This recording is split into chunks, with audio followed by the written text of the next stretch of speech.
Assalamualaikum warahmatullahi wabarakatuh. Perkenalkan, nama saya Putri Aulia Alandrazan, NPM 20402133, kelas DDL 4020, Politeknik Piksi Ganesha, mata kuliah Rekayasa Perangkat Lunak. Baiklah, di sini saya akan menjelaskan mengenai tugas besar tentang analisis kelengkapan reka medis rawat inap di RSUP Dr. M. Jamil Padang.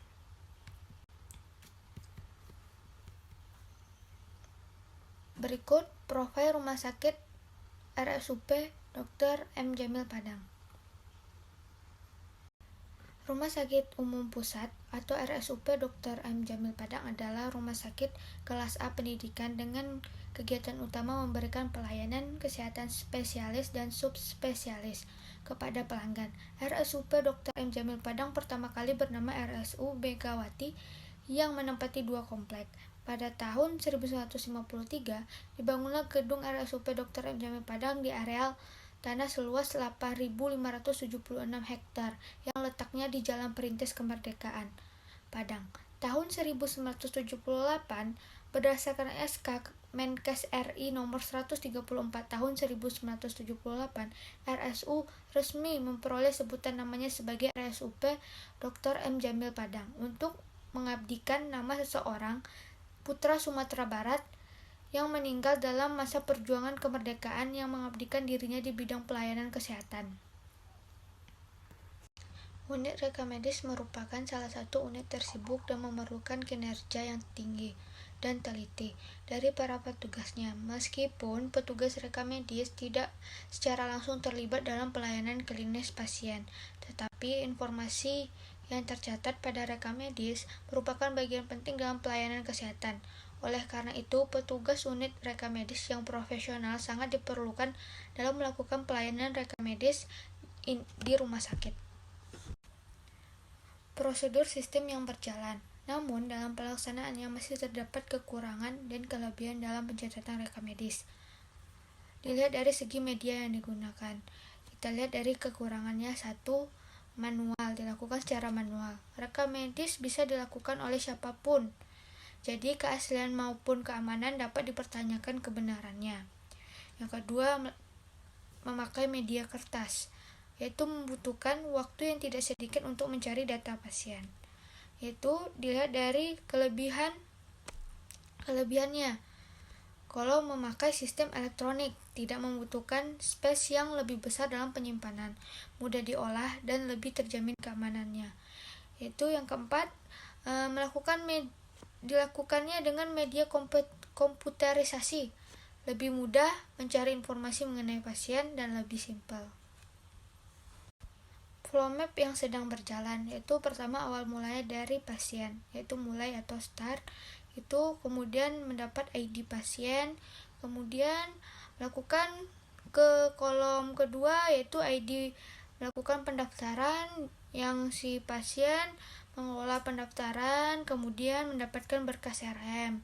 Kemudian dari mengelola itu dapat database. Kemudian sudah mendapatkan berkas RM, ke kolom ruangan yaitu pemeriksa kesehatan. Kemudian berkas reka medis yang sudah diisi dilakukan oleh petugas assembling, kemudian melakukan analisis kelengkapan, kemudian dapatlah hasil dari analisisnya.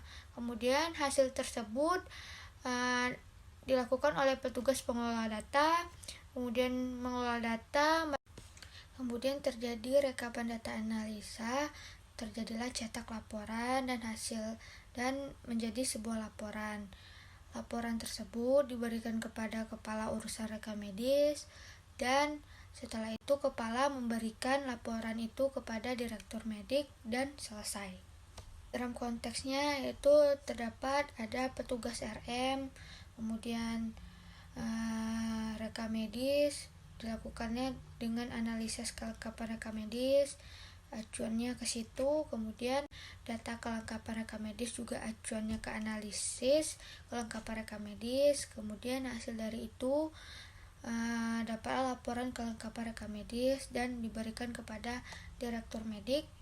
Kemudian analisis tersebut juga mendapatkan kelengkapan rekam medis yang diberikan jatuhnya kepada kepala urusan rekam medis atau kepala rekam medis. Data flow diagram level 0 atau DFD level 0 yaitu pertama petugas ruangan yaitu rekam medis rawat inap melakukan pengelolaan data berkas rekam medis. Kemudian terjadilah data rekam medis, dilakukanlah analisis kesehatan di 2.0, kemudian di 3.0 terjadilah pencatatan laporan rekam medis, dan hasilnya yaitu dapatlah kelengkapan rekam medis dan diberikan kepada petugas ruangan kembali, yaitu ada rekapan data dan analisis kelengkapan. Kemudian dari 3.0 pencatatan laporan rekam medis itu juga diberikan kepada kepala urusan rekam medis, yaitu sebuah laporan kelengkapan rekam medis. Kemudian slide selanjutnya tentang kekurangan permasalahan pada sistem berjalan dan upaya penyelesaiannya. Masih kurangnya kesadaran dokter dan petugas medis lainnya akan pentingnya mengisi rekam medis dengan lengkap selama pasien dirawat. Pencatatan resume, anamnesa, tanggal, jam keluar pasien, dan pemberian informasi medis masih banyak dokter yang tidak mengisi dan tidak lengkap setelah pasien pulang. Menurut penulis, untuk membuat perancangan sistem informasi kelengkapan rekam medis rawat inap untuk mendukung sistem informasi manajemen rumah sakit, di mana kegiatan pengembalian rekam medis rawat inap yang tidak lengkap dapat kembali ke dokter yang merawat dan ke ruang perawatan asal pasien dirawat untuk dilengkapi oleh perawat. Slide selanjutnya yaitu spesifikasi kebutuhan perangkat lunak dari aplikasi akan dirancang meliputi: yang pertama, software yang dibutuhkan. 1. Sistem operasi yaitu Windows 7. Yang kedua, pemrograman dengan Microsoft Visual Studio 2010. Yang ketiga, basis data Microsoft Access 2007. Hardware yang dibutuhkan: 1. Prosesor Intel iCore i3 with Radeon TMHD Graphics. Yang kedua, kapasitas HardDisk 500 MB. Yang ketiga, kapasitas RAM 2 GB. Dan keempat, VGA AMD Radeon HD 6250 Graphics.